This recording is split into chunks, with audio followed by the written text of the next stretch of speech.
Eu estava falando uma coisinha que eu sinto bastante e que é extremamente importante e às vezes as pessoas esquecem. É o passo 1. Eu vou falar de 2 passos. Um é 1, o outro é o 0. O passo 1 Se é quiser o 2, você... volta na live que vem, né? Isso. Se a gente conseguir, né? Mas passo 1 é você se propor a escrever sobre algo que seja muito importante para você. É aquela coisa né? Eu lamento, tá? Falar algo tão óbvio, mas é que eu vejo muita gente que começa a escrever. Tudo bem, você quer escrever de farra só para testar, que se você consegue, pode. Mas realmente escrever um livro inteiro dá trabalho. Sempre digo isso. Mesmo que você esteja se divertindo, você começar e terminar um livro dá trabalho.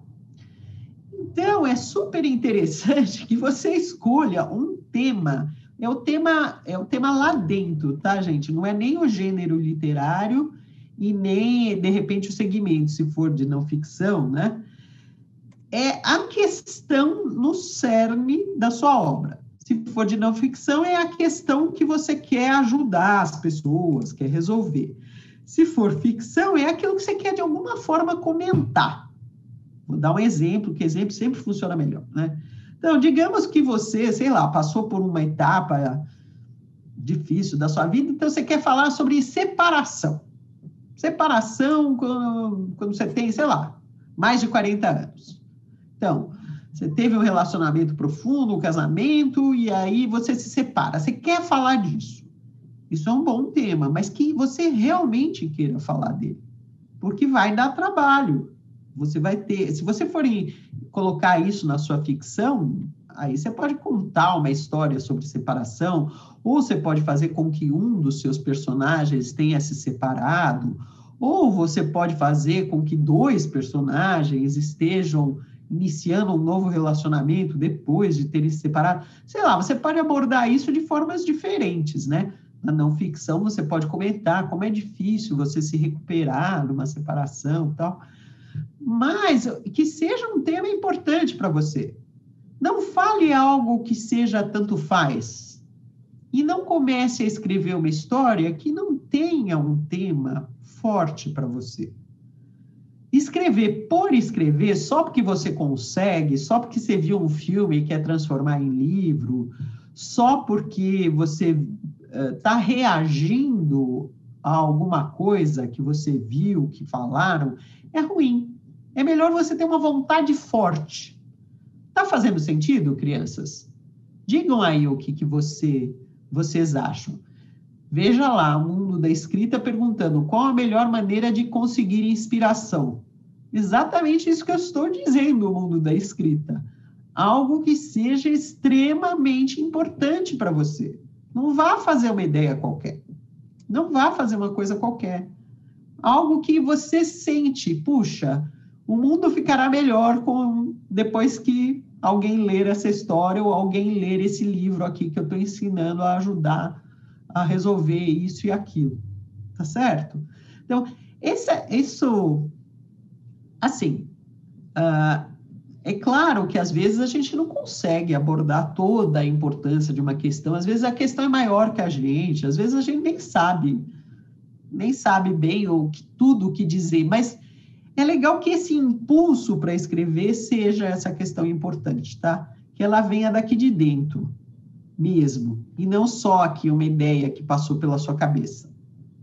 Então, esse é o passo 1. Eu vou falar mais uma coisinha, que é o passo 0, e aí começar a responder. O passo 0, crianças queridas que querem escrever, é ler. Eu vejo muitas perguntas de gente que me escreve nas mensagens, mensagem no Facebook, mesmo aqui no YouTube. Gente, tem mensagem para todo lado, né? Muitas vezes são perguntas inteligentes, mas muitas vezes são perguntas que eu sempre paro para pensar. Essa pessoa não está lendo. Não é ler para ter a resposta, é ler para saber como é que funciona. Tem muita gente que se mete a escrever, começa a escrever, sem ler livros da área no qual ela quer publicar, sem ter muita noção do que é um livro. Isso seria a mesma coisa que você compor uma música sem ouvir música.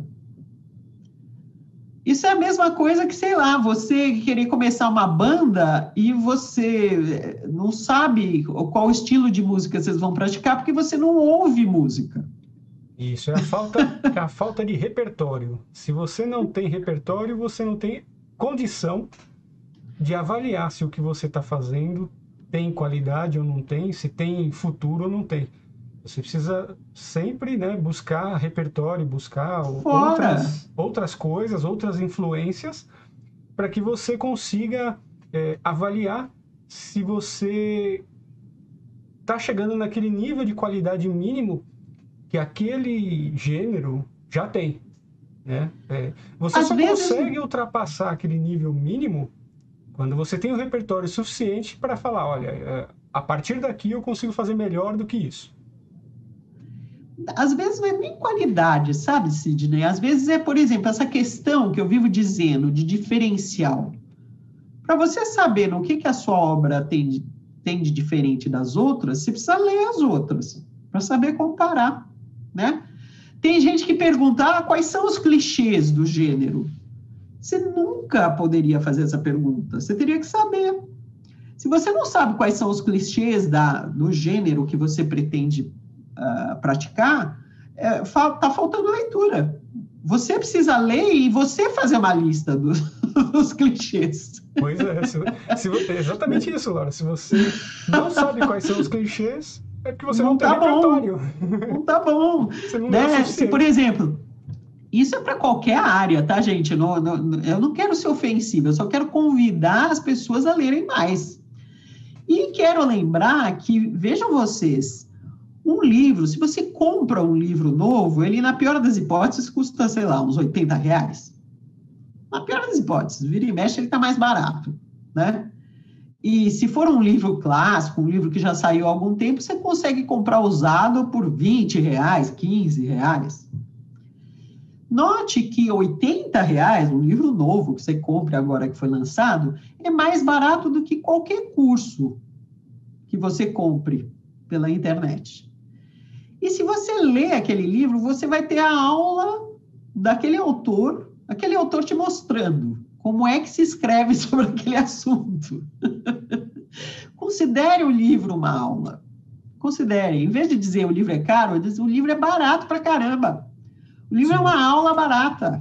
Uma aula de R$80, uma aula de R$40, de repente é uma aula de R$20. E se for e-book, se você pegar um e-book lá na Amazon, aí é aula de R$10, R$5.